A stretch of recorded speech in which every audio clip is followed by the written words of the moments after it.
Hello everyone and welcome to the Home Cook, where today we're going to be making baked French bread casserole. So to start this recipe off, you're going to start with either a loaf of between 4 to 16 ounces of challah, brioche, or French bread. I decided to use sourdough as I've always been very successful in making French toast with it, so that's where this loaf of bread is coming from. So to start off with it, you're going to be cutting in about, you want bite-sized pieces, but I say about an inch to half-inch squares. You're going to be doing this for the entire loaf of the bread. So eventually I go to double stacking the loaves, the slices, and there we have it. So you're going to put it in a 9 by 13 baking pan. Now all of the ingredients for the entire recipe are going to go in this pan and mix in with it. So to start out, we're going to be making the custard that's going to go over the pieces of bread, and this is going to be the French toast base that's going to give that classic French toast cinnamon flavor. So to start off, we're going to be using 6 large eggs, 2 cups of whole milk. You're going to need 3/4 cup of brown sugar, and finally you're going to need 2 teaspoons of vanilla extract. Now once you have all of these ingredients together into your bowl, you're going to mix it all very nice and well, and it's going to turn into this, how would you, that classic kind of, yellow eggy looking wash that you dip the bread chunks in, the bread slices in rather, and then you're just going to pour this over your entire pre-sliced bread or pre-cut bread that is in your 9 by 13 baking sheet. So here we go, the 2 teaspoons. Gonna show the camera, and here we go to start whisking it.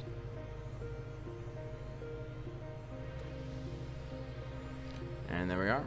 Once it's completely whisked and all incorporated together, you're just going to slowly pour it, and you want to try to get as much of the bread on the top layer as you can, as it's going to fill up the bottom of the pan, so you don't necessarily have to worry too much about the pieces underneath, but you definitely need to worry about making sure that all of the pieces on top, or at least most of them, have soaked in this egg custard. So once you have all that, pour in whatever few bits you have remaining, and now there we are, and we move on to the next step. So again, just gonna set this to a side, and while you're doing all of this, you definitely want to make sure you've preheated your oven to 350 degrees, because the moment it's finished, you're gonna want to throw it right in. So next, we're gonna need 4 to 8 ounces of cream cheese softened at room temperature. You can really choose how much cream cheese. I decided to use 6 ounces of cream cheese. I honestly thought I should have used a little less, but a lot of people were saying that they really wanted more cream cheese with each bite, so I decided to add a little more. It's very sweet, still has a little bit of the savoriness from the regular cream cheese flavor, but it has a slight sweetness and the aftertaste to it, so it's definitely going to be a great addition onto this French bread casserole. So, and then this part, it's not going to get any easier for you, so you're just going to take chunks of it, big glops of it, and just slowly dollop it around the entire baking pan. Next, we're going to be making the brown sugar streusel topping. So for this, you're going to cut up 4 tablespoons of cold butter into small pieces. I did this by cutting them into slices, then cutting those slices into logs, then cutting the logs into squares. Next, you're going to add half a cup of brown sugar.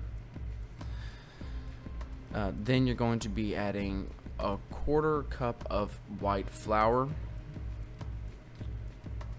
and then from the 1/4 cup of white flour, you can add half a teaspoon of cinnamon. It's optional, but I highly recommend it, as it gives it has a lot more complicated flavor profile than if it was just to be baked without it. So this, you're definitely gonna you can mix it by hand. It's more of a feel thing. You want it kind of gritty, kind of sandy, so you can kind of spread it a little easier over the entire top of the casserole.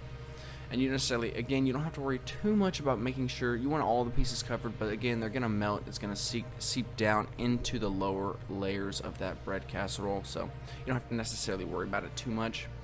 So again, we're just making sure they're all spread throughout the entire casserole. And there we have it. It is looking fantastic.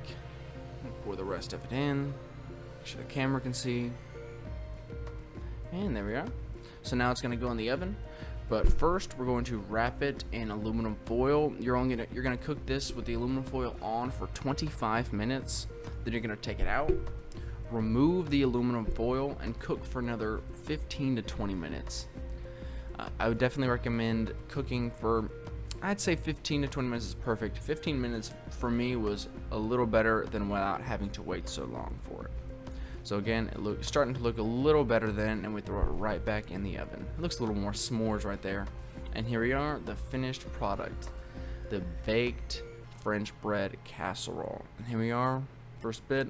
You might have a little bit of bread stick to the bottom of the pan. That's perfectly fine. It didn't mess it up at all. And here we are. And let me tell you, it tastes incredible. It is a little sweet, and I'm not too fond of sweet things, but it is very good. The cream cheese definitely helped balance out the amount of sugar that would come from that brown sugar streusel topping. But again, the cream cheese has sugar in it too, so it's not like it was helping too much. But then I decided to add some nice hot maple syrup to it and give it, that oomph, how most people would be eating it with their breakfast or however else you would prepare this. Let me tell you, the maple syrup takes it to an entire other world. This recipe is absolutely fantastic, and my brother ate the entire rest of that casserole within like 2 days. So